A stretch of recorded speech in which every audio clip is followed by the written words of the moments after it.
Oscar Mendoza writes, "Hey AMC Studios, love the show and the new studio. I had a question about the amount of money that Avatar made. I can think of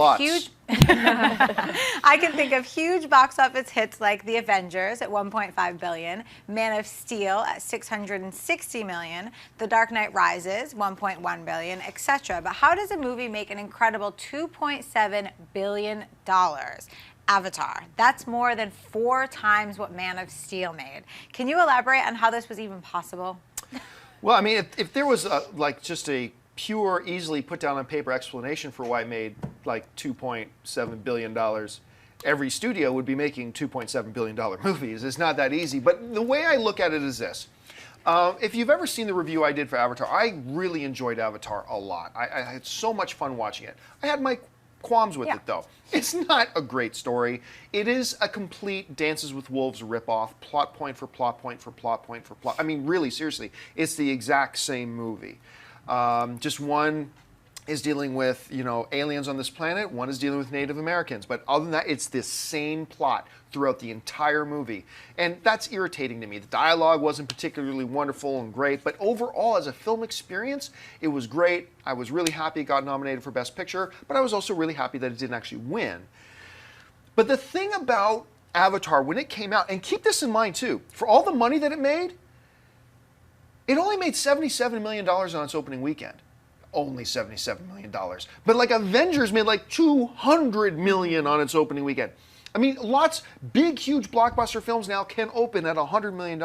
Avatar made 77. But the thing is, it became an event film. It became the film, kind of like what Gravity is right now on a smaller scale, where a bunch of people saw it and then started telling everybody, this is not like anything you've ever seen before. And Avatar, despite the fact that I think it had a couple of shortcomings, is a film you have never seen anything like. When I walked into that movie and I watched that, just visually, and the scope and the cinematography of it and the way it was done, I just remember thinking, this is totally new. I remember it's like when I saw The Phantom Menace, as terrible as the prequels are, visually, effects-wise, whatever, it was something we had never seen before. They had taken the art and the gifts as visual effects thing and took it to a whole new level. And then Avatar did it again. And it was just something that people started telling other people, you have to go see this. I don't even know if you're going to like the movie, but you got to see this. And then people like me started going back and thinking, I got to see that again. And I went back again. And then I think I saw it like 4 times in theaters. And it just became this thing where, yeah, it started at 77 million opening weekend, but it just kept going and going and going and going. And it became kind of a life all of its own. It is interesting, though.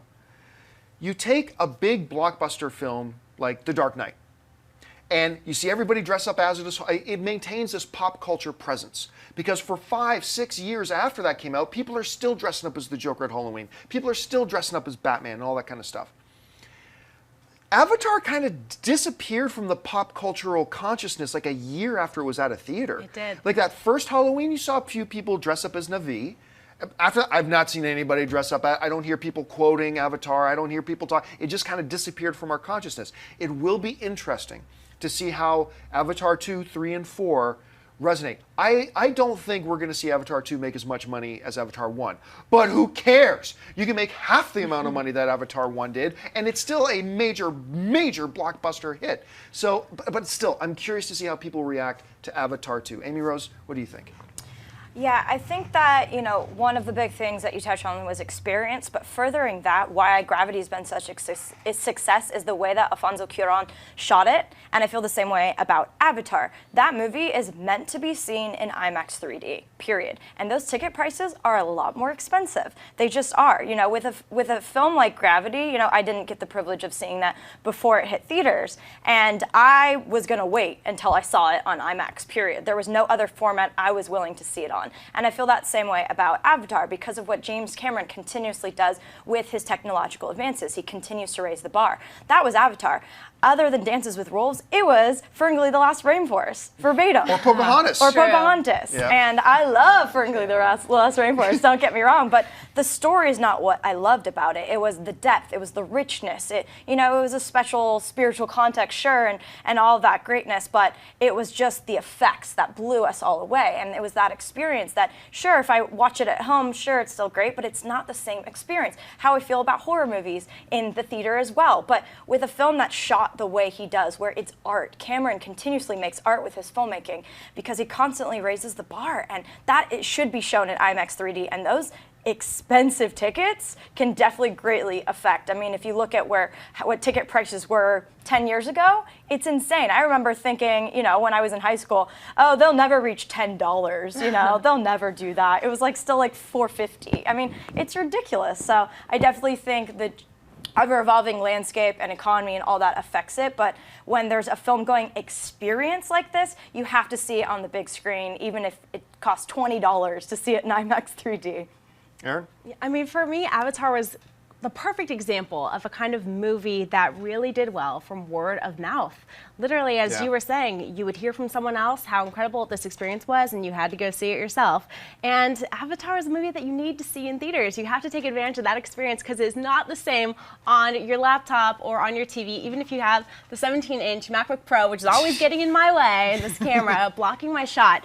But even still, it's not the same experience, something that you have to see in a theater. And I don't know if that contributes completely to the amount of money that it made, but it definitely was something that you had to do in a theater, for sure. If you like this video, be sure to give it a thumbs up and don't forget to subscribe to AMC Movie News on YouTube. It's free and a great way to stay updated with all the latest movie news and check out our daily show, AMC Movie Talk. Also, don't forget to check us out on Facebook and Twitter to stay in the loop for our special prizes, giveaways, and contests.